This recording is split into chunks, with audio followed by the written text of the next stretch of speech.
বাঙালি খানায় সবাইকে স্বাগত জানাই।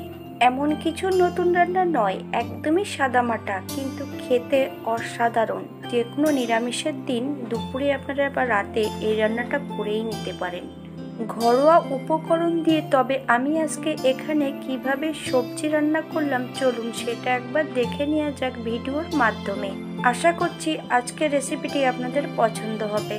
আজকে রান্না করব একটা নিরামিষ পদ। গরমের দিনে এই সবজিগুলো খুবই পাওয়া যায়, তাই এই সবজিটার নাম হলো বটবটি সিম। আর সঙ্গে নিয়েছি দুটো পটল, লম্বা লম্বা করে ফালি দিয়ে কেটে নিয়েছি। আলুগুলো একটু সরু সরু করে লম্বা লম্বা করে কেটে নিয়েছি। যদি সবজিগুলো একই রকম কাটা হয় দেখতে কিন্তু ভারী সুন্দর লাগে।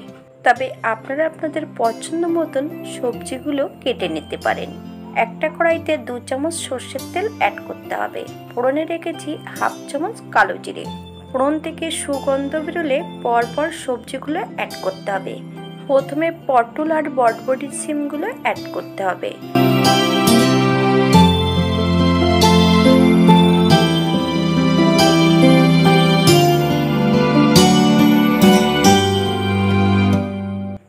মিডিয়াম আঁচে 4 থেকে 5 মিনিটের মতন পটল ও সিমগুলোকে ভেজে নিতে হবে। তবে আপনারা আপনাদের পছন্দ মতন পটল আর সিমগুলো ভেজে নিতে পারেন।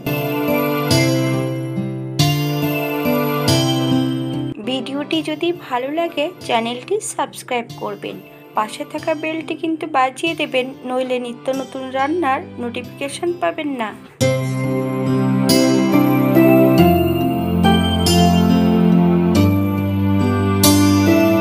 এই পর্যায়ে অ্যাড করতে হবে কেটে রাখা সম্পূর্ণ আলুগুলো।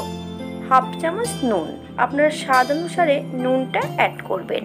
5 থেকে 7 মিনিটের মতন মিডিয়াম আঁচে বেশ ভালো করে নেড়ে নিতে হবে।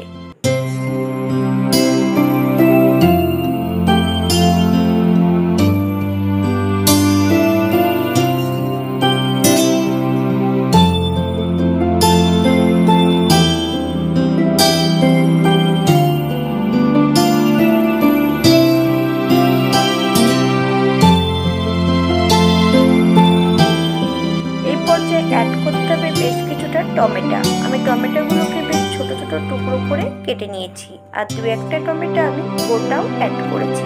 আপনারা যদি পছন্দ করেন তাহলে গোটা টমেটো পরিমাণটা বাড়িয়ে দিতে পারেন। হাফ চামচ আদা বাটা আর হাফ চামচ হলুদ গুঁড়ো। মিডিয়াম আঁচে 4 থেকে 5 মিনিটের মতন বেশ ভালো করে নেড়ে নিতে হবে।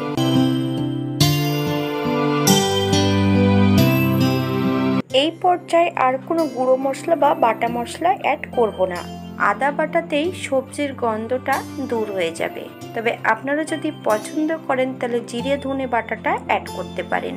এই পর্যায়ে আমি 2টো কাঁচা লঙ্কা ফালি দিয়ে অ্যাড করব। আপনারা যদি পছন্দ করেন তাহলে লঙ্কার পরিমাণটা বাড়িয়ে দিতে পারেন।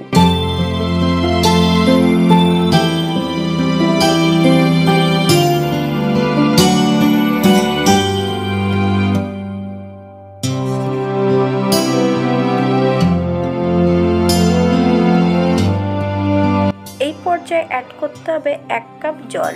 আপনাদের যতটা গ্রেভির প্রয়োজন আপনারা ততটা জল অ্যাড করবেন।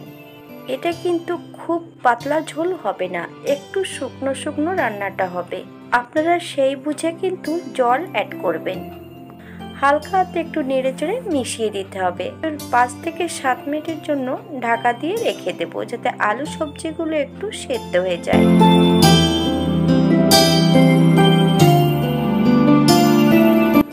7 মিনিট পর একবার চেক করে নিতে হবে সবজিগুলো সেদ্ধ হয়েছে কিনা।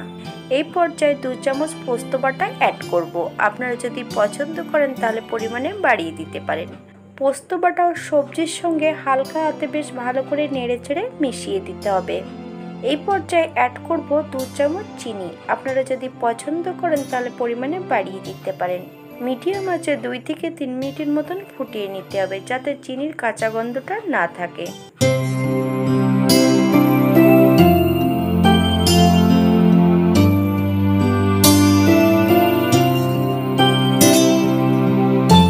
এই পর্যায়ে অ্যাড করব 1 চামচ কাঁচা সর্ষের তেল। আপনারা যদি পছন্দ করেন তাহলে পরিমাণে বাড়িয়ে দিতে পারেন। এই পর্যায়ে গ্যাসের ফ্লেমটা অফ করে দেব। 5 মিনিটের জন্য স্ট্যান্ডিং টাইম দিতে হবে, তারপর সার্ভ করব। পোস্ত বাটায় অ্যাড করার পর 2 থেকে 3 মিনিটের মতন ফুটিয়ে নিতে হবে। বেশি সময় ফোটালে পোস্ত নিজস্ব গন্ধটা আর থাকবে না। এটা দেখতে যেমন ভারী সুন্দর হয়েছে, এটা গরম ভাতে, রুটি, পরোটা সব কিছুর সঙ্গে অসম্ভব ভালো লাগবে। আপনারা বাড়িতে একবার একই পদ্ধতিতে বানিয়ে নেবেন। আজকের ভিডিওটি এই পর্যন্ত। সবাই সুস্থ থাকবেন, ভালো থাকবেন। অন্যদিন নতুন রেসিপি নিয়ে আপনাদের সামনে আবার আমি হাজির হব।